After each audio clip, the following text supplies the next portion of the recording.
Hello, freaks, geeks, degenerates, basement dwellers, and all you wonderful and beautiful scrufftards. Welcome to the War Zone. I'm Scruffy, and this is Scruffy Tales.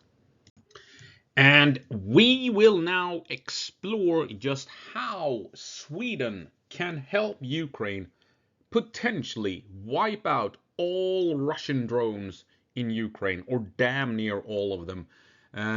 Because we're going to take a look at some anti-drone technology that has been developed in just the last 12, 24 months, basically, to counter the threat of drones. And, well, Sweden might have some surprises in store for the Russians. So let's explore what this might, maybe, potentially be all about. Oh, this video is gonna piss off the Vatniks, right? Oh, you just know. Oh, the comments are gonna be gold. Anyway, we're so. Oh, sorry. Jesus. We're gonna start off with, here with Paul Jonsson, Defense Minister for Sweden, and statements he's made about Swedish support for Ukraine. We can see here, starting off with that Sweden has donated Tridon Mark II anti-aircraft systems and radar sensors and command systems, and for the Tridon, more programmable 40mm anti-aircraft ammunition is being provided. We're going to take a look what the Tridon is in just a moment, but this is one of the very recent anti-drone vehicles that Sweden has developed in just the last 1 or 2, maybe 3 years to counter the threat of drones.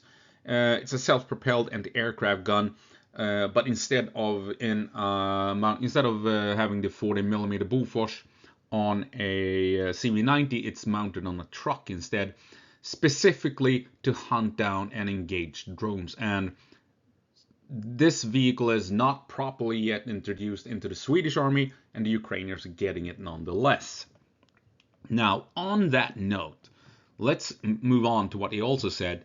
Additional secret systems and projects are also included, but their introduction will have to be saved for the battlefield. The Russian army can expect Swedish-Ukrainian surprises going forward. Sweden will continue to put hard pressure on Russia until they stop this war. Very interesting. Most people, when he said this, most people thought this meant Gripen, but that's just a shit show whiplash story back and forth. Oh, it's so annoying.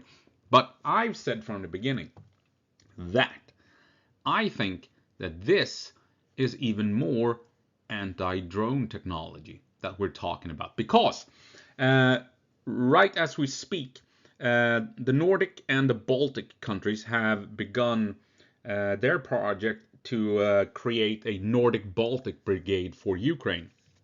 Ukrainians will be trained by the Nordics and the Baltics and equipped by the Nordics and the Baltics.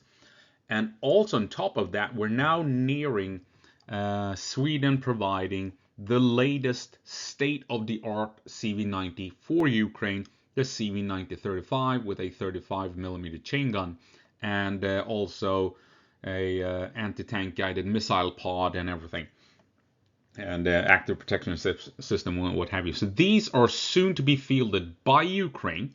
Very expensive, very high-tech, extremely capable vehicles of war.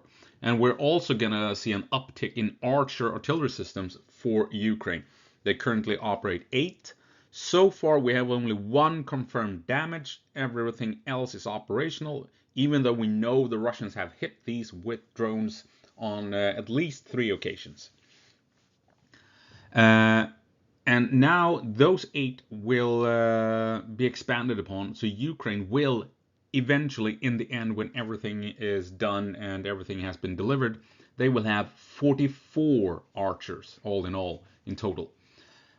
So Ukraine will receive a bunch of really expensive, really important, really capable vehicles. And you won't, my thinking is, you will not deliver these vehicles without making sure they are protected from the main threat in the Ukrainian-Russian war, namely drones, right? So that makes me think that these secret systems and projects will be anti-drone technology, and we're gonna take a look at what Sweden has developed of late. Not just the Tridon, but a bunch of other cool stuff as well. And we're starting up with the Tridon Mark II, as you can see here, an ordinary truck, but with a 40mm Bofors autocannon on top of it. And a radar system here as well. The 40mm Bofors is a beast of a gun. It is maybe the most famous gun in modern history. Truth be told, it was first introduced in 1930s and has since then served in every war and conflict, on every side in every war and conflict. Everyone is using the 40mm Bofors in some shape or form. I mean, throw a dart at a map, and whatever country that dart lands on, that country will be using the Bofors and has used that Bofors in some kind of conflict. It's that common. It's that good at what it does. What Sweden has done now is made sure that this gun can be used to effectively engage drones. And like the tweet said, or the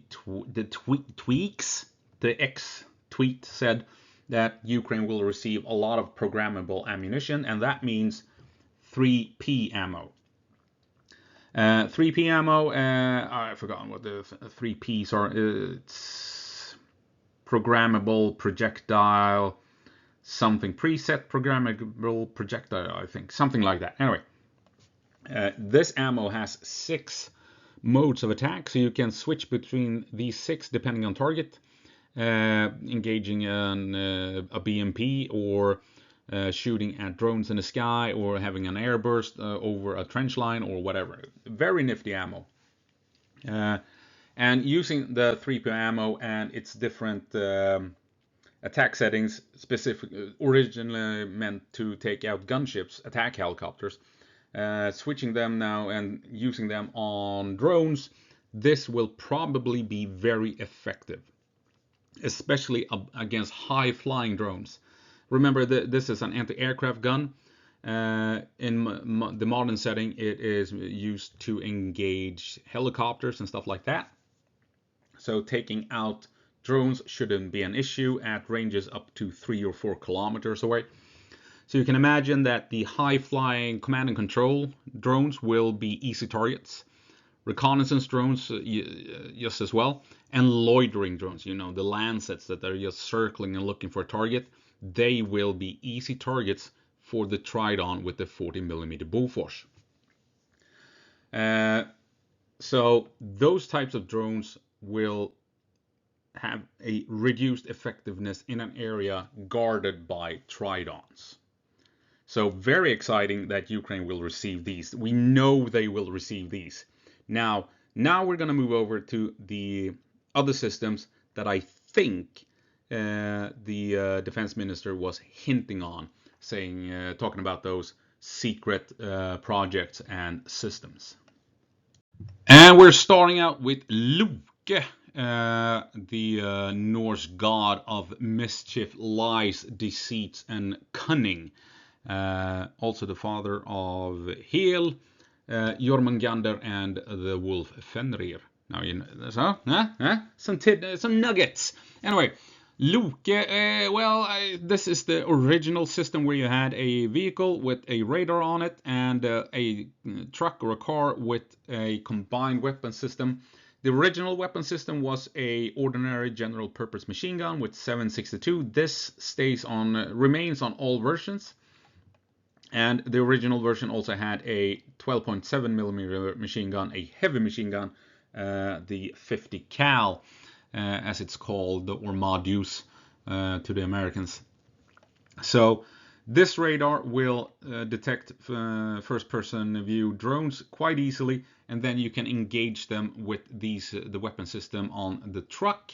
And the latest version of this system, I do believe, includes a 20mm gun. more than likely to extend the range of the weapon system to engage targets further away. Now, like I said, this is the first original vehicles. You can see here how they've strapped everything onto the back of the flatbed of the truck. You now have proper vehicles where everything is incorporated, built into the vehicle, and you have a proper system with these weapons attached to the truck and what have you. So not as extensive range and not as capable ammunition as on the Tridon, but these weapons can definitely defend Ukrainians at medium range at up to 1 kilometer, maybe 2 kilometers if you're using the 20mm at targets high in the air, but definitely anything within 1 kilometer, trying to move over the treetops, flying at maybe 100 meters up in the air or something. This weapon system will definitely knock those drones out of the sky easily. So I think this might also be on the table for the Ukrainians, since they've already received the Tridon. So we'll see if this is part of the deal. But like I said, Ukraine is getting a lot of high-profile vehicles, extremely valuable, extremely effective vehicles, and they need protection from drones. I don't think they're just gonna stay with the Tridon. I think we might also see Loke defending these vehicles from more low-flying drones than what the Tridon is better at, engaging high up in the sky, those command and control drones and the loitering munitions flying up high. But yeah, now we're going to move over to a really interesting system that I hope Sweden intends to provide as well. So we're now taking a look at an article from the Defense blog, linked down below. Make sure you click that link and so you can read up on all of this on your own. So here you have Volvo, classic Swedish company, and a fresh company, Nordic Air Defense from Sweden, teaming up to build a new anti-drone vehicle, relying on, as you can see, this active protection system, designed to engage drones with this anti-drone rocket drone, the Krieger. I think everyone's heard of that before. And if we scroll down here, Swedish defense startup Nordic Air Defense and military vehicle manufacturer Volvo Defense have announced a joint effort to develop a new mobile counter-unmanned aircraft system, QAS, aimed at protecting military vehicles against the growing threat of cheap weaponized drones. According to the two companies, the system, called Vipro, I guess it's Vipro since it's Swedish, Vipro maybe if they want to be international, but Vipro, will integrate Nordic's, here you go, Krieger 100 XR drone interceptor into Volvo's tactical truck platforms. I love this. Tactical trucks from Volvo. I'm gonna have to switch over to Swedish. Det här kommer vara en redig god 740 med lite rost på sidan. Och så har den en jävla massa sådana på taket, så kommer det bara pang utav helvete som på nyår. Herre jävlar. Anyway, back to English. Designed for rapid response and high mobility, Vipro is being marketed as a cost-efficient and scalable solution for protecting troops and logistic assets on the modern battlefield. And the company said the system will launch in 2026. The system will launch in 2026. I interpret that as it's going to be in service in 2026, right? And that, if I'm correct about that, the next bit is really interesting. So I'm interpreting the company said the system will launch in 2026 as it's going to be functional, ready for use. Both the Krieger missile rockets and 740 the tactical trucks will be ready for service in 2026. So let's scroll down and see what it says at the bottom of the article. Remember, click it and read it all for yourself. Take a look here. in February of 2025, the Swedish Defense Materiel Administration, who also has a cooperation with Ukraine. So Ukraine and the Swedish Defense Materiel Administration can pool their resources and make purchases, military purchases for Ukraine. So there's a joint effort here in providing military equipment for Ukraine. And Swedish Defense Materiel Administration, they're in cahoots with the Ukrainians to provide them with weaponry. So keep this in mind now. In February of 2025, the Defense Materiel Administration placed an order for 775 trucks from Scania and Volvo to support the expansion of the Swedish Armed Forces.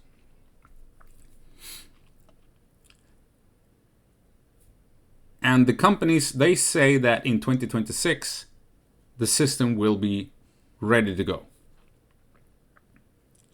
So now the big question is, will they start production in 2026? Or are they already starting production and things will be ready to be, put into the field in 2026? I don't know. You make up your mind. I just think this is very, very interesting. And let's see if we can find some nice information about the Krüger 100 XR here as well. So the Krüger 100 XR, what I could find looking around is that at least the civilian version is capable of reaching 270 kilometers per hour, but the military version is expected to be a lot faster than that, and it should have an effective range of 2 kilometers up into the sky, so it can reach the high-flying drones as well. We're talking Shaheeds and reconnaissance drones and what have you. So the point of the system, there are a bunch of various versions of this. Like you have a box that fires 9 of them straight up into the air. There's even a launcher system, handheld launcher system, basically like an old grenade launcher from Vietnam, the M79, right? That where you can load one of these into this launcher system, rifle system, and fire it at incoming drones and what have you. Very versatile. And now you have this system built to be put on these Volvo and Scania trucks, intended to protect troops and logistics in a combat zone. So we've been talking about the Tridon, how it more than likely will go after those high-flying drones up in the sky, the command and control drones, reconnaissance, Shaheeds, and then the Loke, how it can engage targets at mid-range, moving in to nearing a combat area, nearing your formations, how they can pick off those FPV drones flying a couple of hundred meters up in the air, or trying to sneak across the treetops and what have you. And then you have this mounted on vehicles that can actually follow the assault force and stand back and just wait for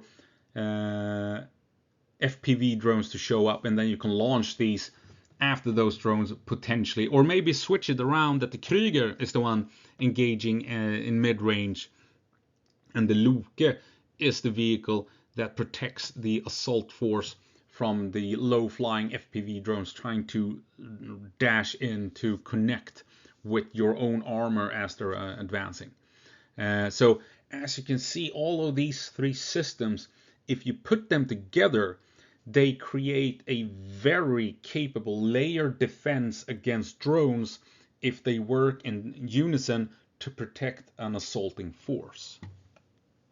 So it could look something like this. Isn't this a beautiful, beautiful representation of how this might actually work in real life? Hopefully, if you have a high-tech, effective, very valuable, but very deadly Swedish vehicle here in use by the Ukrainians, and you want to advance across open fields and protect it from Russian drones, then the setup might look something like this, where you have the Tridons further back with that extreme range of the 40mm, taking out all the high-flying drones, the command and control drones. So you remove the Russians' ability to get a bird's eye view of the battlefield. You remove reconnaissance drones that are trying to scout out your locations, trying to find your artillery and all of that. And you take out loitering munitions like Shaheeds that are just flying around and waiting for a target to emerge, or waiting for the reconnaissance drones to discover high value targets, so the Shaheeds can then move in on that location. So if you have a couple of these, then you can pretty safely secure the skies above a certain area where you want to maneuver.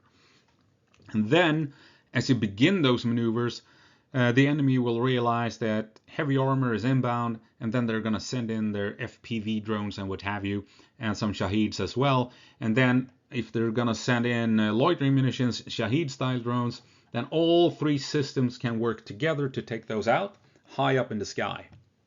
But when you begin to detect the FPV drones coming in at treetop level, or 100 meters up in the sky, 200 meters up maybe even, then those targets become vulnerable to the Loke, would be my guess, with that 20mm or the 50 cal, taking them out at range. And if they're coming in really close, then you can switch over to the general purpose machine gun and start spraying more diligently at the drones coming in, if you don't have time to aim as carefully as you might do at the ranges beyond 500 meters.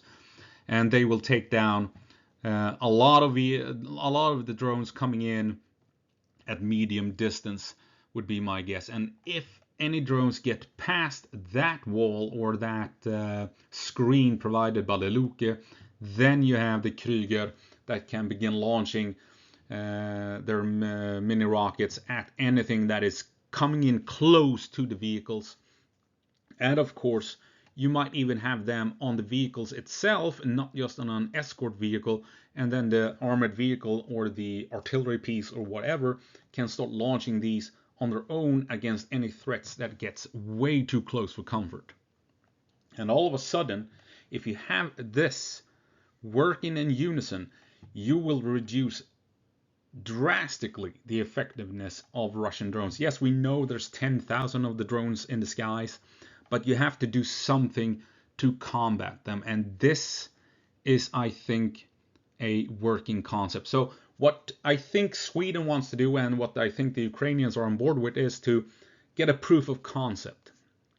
Get these things onto the battlefield, see if this layered defense will protect Ukrainian vehicles, and if that works, start mass producing all of this and just get it out to the Swedish army, get it out to other customers, and more importantly, get all of this en masse down to Ukraine and start engaging those targets in the sky.